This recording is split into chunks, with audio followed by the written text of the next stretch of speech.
Margaret Martin. I will be your platform assistant today, and I welcome each and every one of you to today's service. I believe our Father, Mother, God, the divine within and without. I open my consciousness, my mind, and I open my life to the guidance of the divinity that is mine. I am fully aware of all blessings around me and strive this day to be a blessing to others. Amen.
Thank you, Sarah. Thank you, David.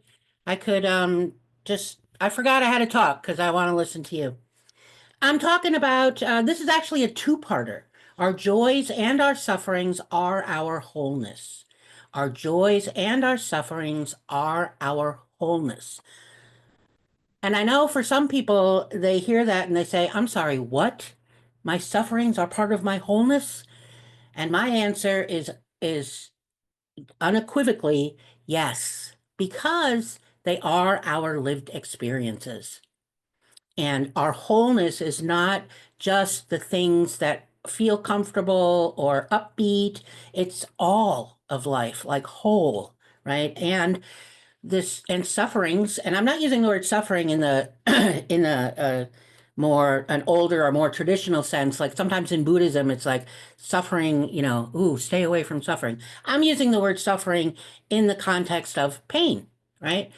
Raise your hand if you never had pain in your life. Oh, you never? Kathleen and John, you never had pain in your whole life? Wow. Okay, I want to come live by you, John. Because I have. And I think, many of us have. Uh, so if you haven't, and doesn't mean you won't someday. But I include it because all of our life experience makes up who we are, right? It really does. It's really quite powerful when we, our lived experiences, when we take them all and we bring all of it to the altar of our life. That's what I call it, the altar of our life. But before I start going down Lamentations, which, that word is an old word. You don't ever hear it, right? Like in newspaper articles, on the news, in conversations, like who says Lamentations? I think the only time we think about it is that little book in the Bible, that's just a few chapters. It's not very big. But anyway, before I go down the Lamentations road and why it's a spiritual practice, I just want to acknowledge this weekend is the 60-year anniversary of Bloody Sunday. And if you don't know what Bloody Sunday was, it was the march held in Selma, Alabama, trying to do the walk from the Edmund Pettus Bridge in Selma to the capital of Montgomery. And it took several tries, and Martin Luther King Jr. was leading that. He had other folks, certainly next to him, walking with him. And every time they would try to walk, they would get beaten by policemen, by officers, sprayed with tear gas. And lots of violence and lots of blood. And so John Lewis, the late Representative John Lewis, was walking. He had his skull fractured, a bad concussion, and all of these people they just kept moving until they were finally able to complete it. But I think how it's relevant today is that that march was a multiracial coalition of conscience. And I think we kind of live in that same energy today, that we have, there's coalition of conscious, and consciousness, right? That we all get to partake in whatever form that is. It's not for me to decide. But there's a little story that comes from Andrew Young. So Andrew Young is now 93. He's the former ambassador to the United Nations. He was at that march. He's an early leader in the civil rights movement. He was close to Martin Luther King Jr. He served in Congress. But anyway, he went with Dr. King to the White House to make an argument to President Johnson that we needed a voting rights law. And President Johnson said, "I got it, I understand, but I just got the civil rights law through Congress in 1964, and I just don't have the power to do it. I don't think I can get it through Congress. Like, it was hard enough to get civil rights through Congress." And so Martin Luther King said to Andrew Young, well, they left. And Andrew Young tells a story that Martin Luther King Jr. looked at him and said, "Well, the president said he doesn't have enough power. So I guess we are going to have to get the president some power." And I love that story because it's the when there's a no, like, what am I saying yes to? And that's where lamentations, the practice of lamentations, comes in. So when there's a no, when somebody says no to me, they're saying yes to something. But I just don't know what that is. When I say no to something, I have to kind of sit back and go, okay, what can I say yes to? And so what Martin Luther King, you need to create the context and the conditions to do what was necessary. So that's where the march in 1965 from Selma to Montgomery came about. And within a few months, the Voting Rights Act of 1965 came about. So I hear those words, I guess, he doesn't have enough power, so I guess we're going to have to get the power. And I'm not saying this is not a political statement at all. This is I think, a call for us to, okay, if I'm not seeing somebody says no or doesn't have this, so what is mine to do? We're going to have to go get that, right? It's the same thing when someone is lamenting, right? And it seems odd to talk about lamentations, which is, talking about grief and pain and moving through it. Because, like you, I look outside my window, maybe not outside my window, but I looked out into the world, and, I have 3 news sources I have finally landed on that don't give me stress, that are about as neutral as you can get, but I can get information about what's going on because I think it's very, very important as a spiritual leader to be connected to what's going on.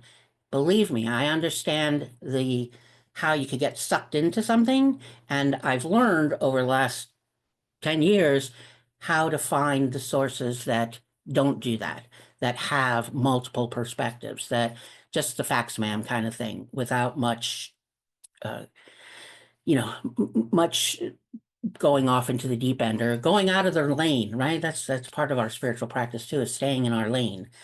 So, so why would I want to talk about Lamentations when, because it seems like a downer? Like, I think in my head, I go, do I want to talk about this? Like, don't we have enough things going on that are kind of like downers, And yes, I want to talk about it because to lament is to mourn, it's to grieve out loud.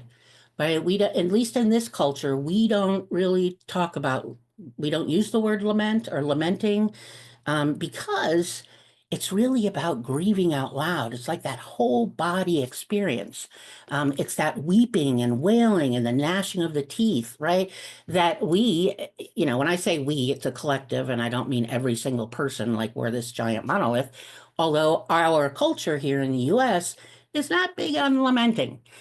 It's always when you ever be talking with someone and the eyes start to get a little watery or emotions come up and they look at you, go, "Oh, I'm sorry," and they start wiping their eyes.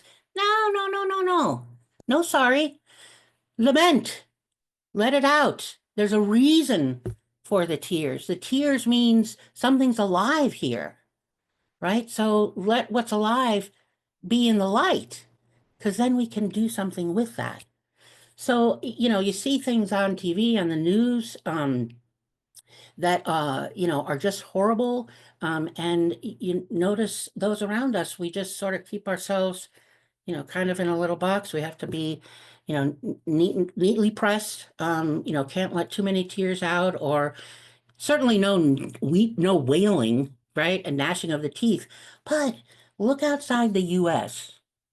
If you look outside the United States and watch other cultures, how they grieve, how they mourn out loud, it's very embodied.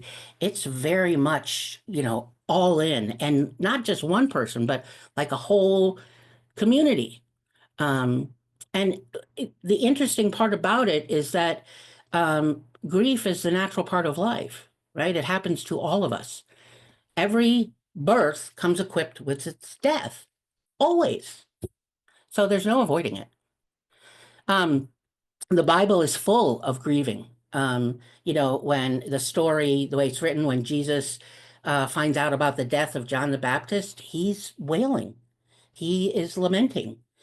Certainly, when you read the stories of the crucifixion, Jesus is hanging on a cross, and the people standing, at the bottom or sitting at the bottom, some of his disciples or his mother, they're certainly lamenting, right? They're wailing, and they're just this full-bodied grief, and it's important to live that. Grief, which, we have grief and we have, experienced loss because something was alive there and now it's not. And we need to make a new relationship with whatever that it was, a person, a job, a relationship. And when I say make a new relationship, I mean, how do I look at this? How do I be with this? Especially when it's a person. So, the person's not physically there anymore. So I have to build a new way to be in a relationship. So it makes perfect sense to grieve and to grieve with my whole body. These wounds, these traumas live in our central nervous system. And I tell people all the time that the body remembers what the mind can't or won't. The body remembers what the mind can't or won't. So allow the mind to go there. Allow the body to go there. There's an example in the Hebrew Testament of King David, who's, in Jewish history, he's the greatest king that ever lived. And he had a whole life full of loss. And some of it, if you read his whole story, is clearly self-induced. I don't know about you, if you've ever looked back at things and gone, "Ooh, yeah, I kind of created a mess." Could have picked something different. There are times in life where I feel I think that, or I have this image in my head of kind of being like Pigpen. I have like this dark cloud following me around, like whatever I do, there's this little mess, or I'm always going to find the mud to walk through, or I'm always going to find, you step out of your car in a parking lot and I find the hole in the parking lot that's full of water. Psh, just step right in it. There are just some days like that. But so King David he has an enormous amount of loss in his life. Um, and one of those is the story of his best friend, Jonathan, who's killed in battle. He's also when his son is killed in battle. Um, the way the story's told is David is really, there's quite a bit of detail around how he grieves. And when his infant son that he had with Bathsheba was sick for a week, David laid down on the floor. I mean, this is a form of lamenting. When his baby was sick for a week, That whole week, he laid down on the floor, and David wouldn't eat, and he wouldn't get up, and he wouldn't drink water. He just was full on in his suffering. And I'm not suggesting that if we do that, you're going to stay there, but I call it a spiritual practice because it's the way through, right? When we don't go there, that's how you get post-traumatic stress syndrome. There's a challenge, there's trauma, there's a wound, there's pain, and we cut it off, right? Rather than going all the way through, allowing it all to be embodied, we cut it off. In David's case, when the baby dies, then David gets up, he washes himself off, and he goes back into life. Death is born with us, right? Remember when I said every birth comes equipped with its life? And that's true for everything throughout our life. The cells in our body are dying all the time. Where's the body you had when you were 19? Gone. Sorry, I'm afraid. I know, and we joke about that. The older you get, you're like, yeah, I don't think I can even remember what 19 looked like. But in the course of our lifetime, we lose many people, we lose places, we lose things. Life gives us many opportunities for lamentation. So I say, acknowledge it, feel it, be in it. You know what stuffing your feelings around grief does. There's a myriad of health issues, right? Anxiety, all kinds of sickness. You know, Myrtle Fillmore, co-founder of Unity, she likely didn't really have tuberculosis because there's no actual thing in the archives, says yes. What she had was a lot of symptoms, like today we might call irritable bowel syndrome, migraines, arthritis, lots of things, asthma, and she was a very anxious person. And so, when she finally learned, and there's, a couple places in her unpublished works, when she finally learned not to be stuffing her feelings, but to be giving them voice, health issues started to sort of, along with her prayers and affirmations, but that was a big leap for her. And so the health issues seemed to be slowly moving away. So, you know, it's at times death, losing something, can, gives life meaning. Like sometimes we get stuck in the experience. When we lose something, especially like in death or something's really big and we're confused and we're overwhelmed and we're just kind of frozen, and we get stuck in that, we get, we get stuck in the being cracked open, right? So lamentations, grief, these challenges in life crack us open, and we can get stuck in the experience, right? In the details of being cracked open, rather than let's move the attention to focus on what got cracked open by the loss or the separation, right? What got cracked open? And the more we can lament, the more we can really embody the grieving. How many times we hear stories about being in therapy and you're like, here, remember those foam bats? I don't know if they still use them, but here, hit this with the foam bat, or, pillow fights, or punch something, or, I did this. I went to like a Goodwill store, and I got a huge collection of all these random dinner plates. And I went out back and I just threw them, right? And made sure they hit something so that they shattered. I got to tell you, that felt pretty good. And that's part of the lamenting, right? The moving the loss up and out, giving it a voice. And part of giving it a voice is so I'm not doing this alone. The Book of Lamentations in the Bible is just 5 poems. It's not very long. Well, they're kind of long poems, but it's just 5. And they're lamenting the destruction of the temple. And that was in 570 something, 576 BCE. And for the Hebrews, the temple was where God lived, like not figuratively or metaphorically, but really, that's where God lived. So you destroy the temple, where's God? Right? Where is God? And so it's It's a very pivotal date in Jewish history, this 586. And in many ways, it's like 9/11 for us or Pearl Harbor, right? History is marked by these massive losses of destruction. And, the temple for the Hebrews was the center of life.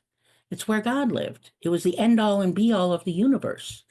And it really shook their belief in God and in the world. It like shook their belief in their very foundation. So if you've ever had an experience where something really shakes your foundation for a moment, for a minute, for a day, for a week, I mean, I've had long stretches of having my foundation, you know, having that shake and like, okay, where do I put my feet? And asking anybody who would listen, somebody please throw me a certainty bone kind of thing. But lamenting, I call it a kitchen floor moment because I have those moments where there's so much grief, there's so much pain. I kind of lean up against the refrigerator and slowly slide down. And I just stay there and I just let it pour out. I'm not going to stay there. Nobody's going to let you stay there. You're not going to build a house there. You might pitch your tent for a day or two, but you're not going to build a house with a solid foundation.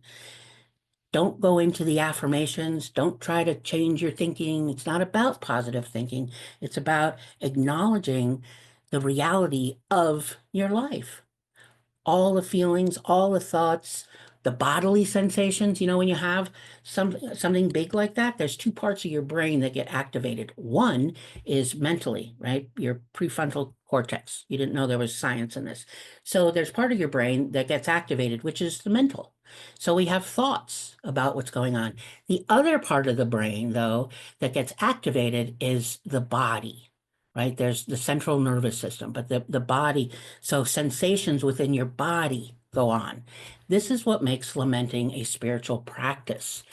If you've ever talked with me long enough and something's going on, you'll hear me say, well, where in your body do you feel that? And the reason I ask that is because that's where pain lives, is in our central nervous system. Remember, the body remembers what the mind can't or won't. So the mind might be having some thoughts about this. Oh, you shouldn't wail so much. You shouldn't cry so much. You should be over this by now.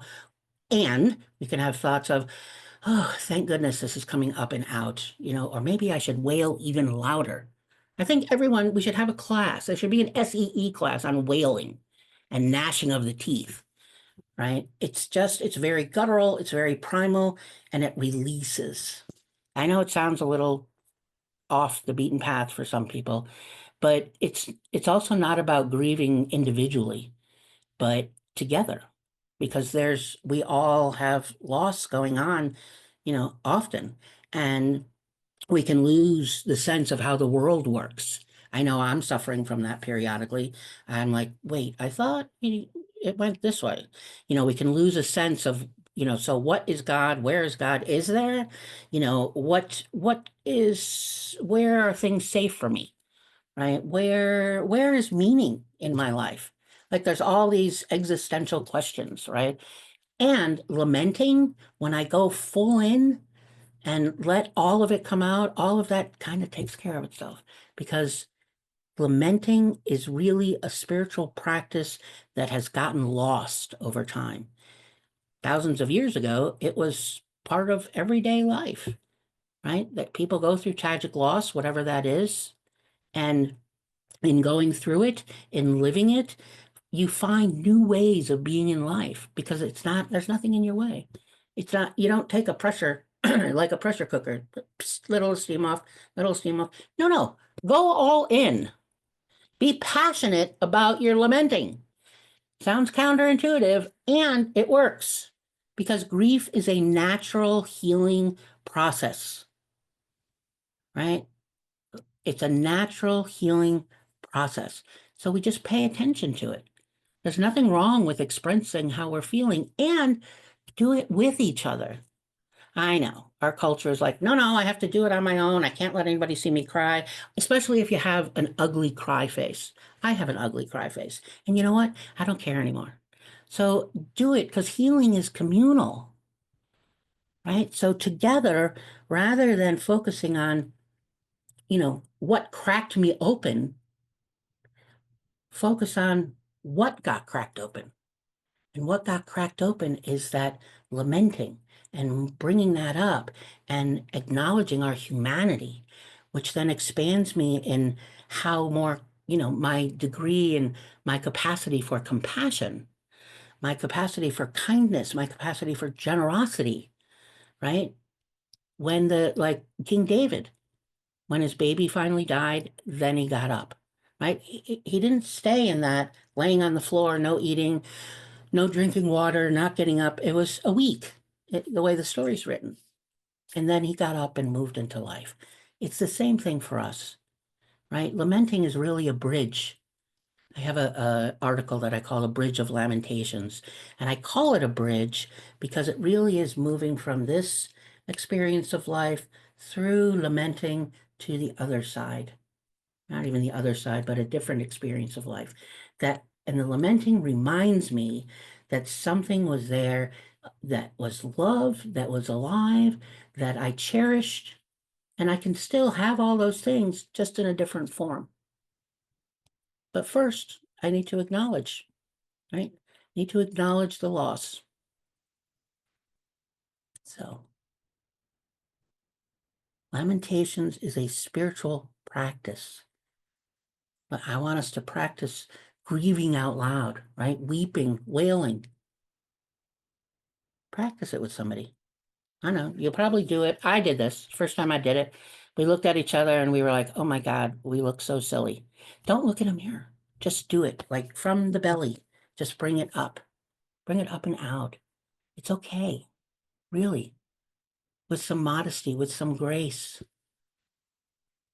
And when you start to have a sense of, oh, I don't know if I can go here, the affirmation is, I give myself large doses of grace. I give myself large doses of grace. Lamentations is a spiritual practice because it moves us through our lived experiences. It moves us through our lived experience, bringing us to a greater awareness of our wholeness, a greater awareness of how wonderful our humanity is, bringing us to a greater awareness of how we live our divinity through our humanity. It gives me a greater awareness of how to care for the person next to me, right? That common humanity. You're so not alone. So not alone. I give myself large doses of grace. I think life gives us a lot of opportunities for lamentation. So I'm like, well, I might as well acknowledge it. I might as well experience it, because how much more powerful does that make you for others in your life? It builds the strength because you can look at them and go, oh, I know this. Here I am. Let me help you across that bridge. That's what compassion is. Compassion is supporting someone and alleviating their suffering. I'm not doing it for them. Compassion is not a feeling. Compassion is an action. I give myself large doses of grace. So I'm going to say that one more time and we're going to move into meditation. I give myself large doses of grace. You can have your eyes open. You can close them. You might want to just lower your eyes and have a soft gaze on something, maybe a foot or 18 inches in front of you.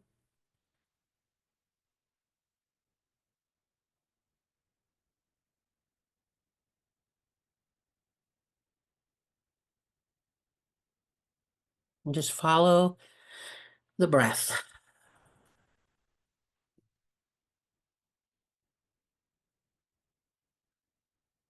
Just follow the inhale and the exhale.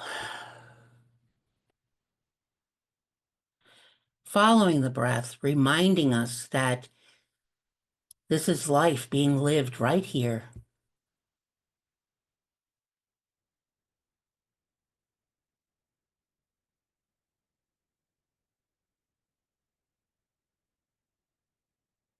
life being lived.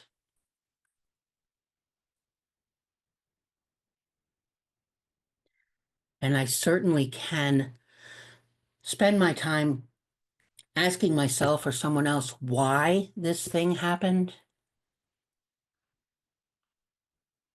or erroneously thinking that I've done something to create this.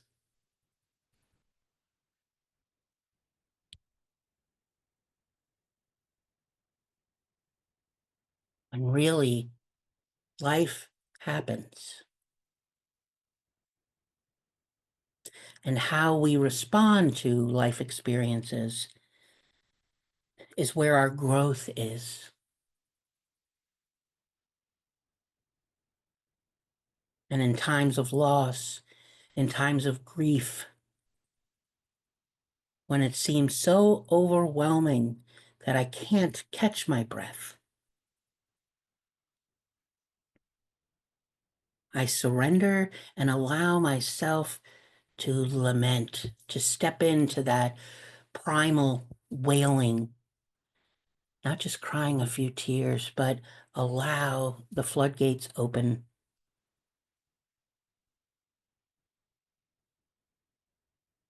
Allow whatever comes with that grief, anger, frustration, confusion, allow it all to have a voice, bring it to the sunlight, allow someone else to carry it with you.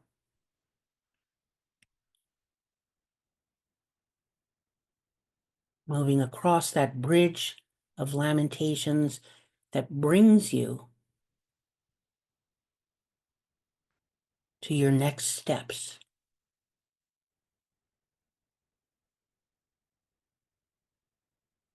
That brings you through more of your healing journey, that brings you to the place of remembering that love lived here. And that's why we grieve. And remembering that this is a regular spiritual practice.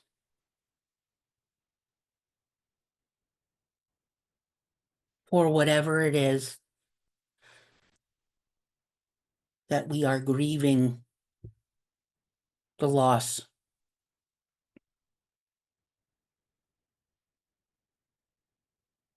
And as we cross that bridge of lamentations, not alone, with someone else, remembering that we are each the other for each other,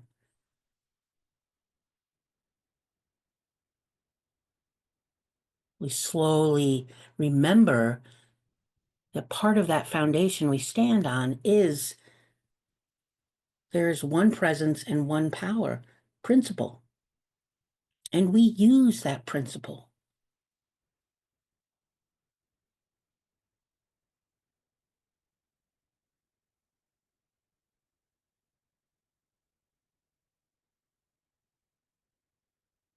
I give myself large doses of grace.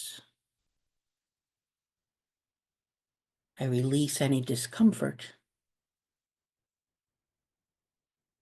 And I allow a full, embodied, whole body response.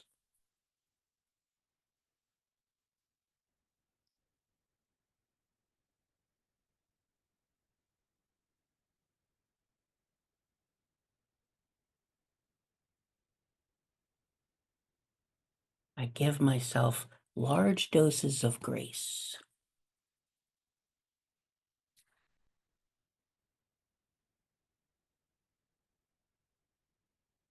And so it is.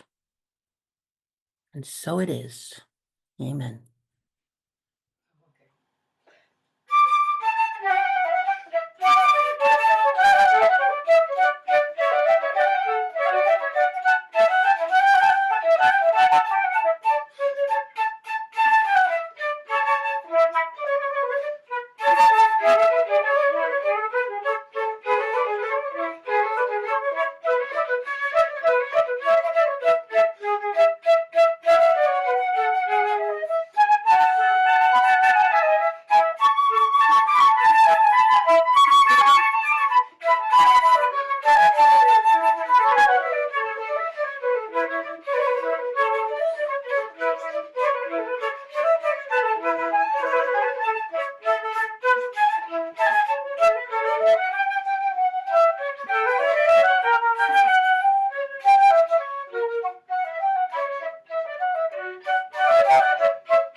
Thank you so much, everyone, for an astonishingly powerful service. Thank you.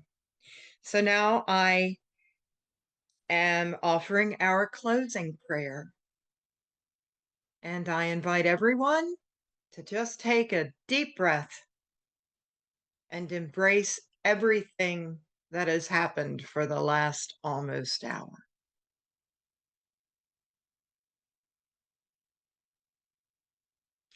I live this day guided by Spirit. I am one with universal consciousness.